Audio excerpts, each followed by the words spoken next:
Ջրի արտահոսքի հետքերով սալիկի տակից դանդաղ ջուր է դուրս գալի։ Ջերմատեսիլը իրան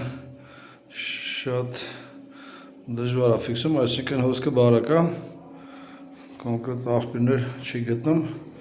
անցնենք ճնշումներ տալուն, հասկանալուն։ Ստացիոնար ճնշումը 9 ատմոսֆերա, դա շատ բարձր է, այսինքն կարող գիշերվա ժամերին էլ ավելի բարձրանա, ցերեկա, նախ պետք է ճնշման կարգավորիչ դնեն, դա էլ կարող պատճառ հանդիսանալ, որ մեծ ճնշման տակ sense սկսել արտահոսելը, մոնտաժը մետալոպլաստ է։ Արդյունքում աներմունը արտահոսքի գտնվել, այսինքն այս փականների մոտ պատճառը բարձր ճնշումն է, այսինքն պատվիրատուները նկարագրում է, որ գիշերվա ժամերին այստեղ ավելի շատ ջուր լցվում,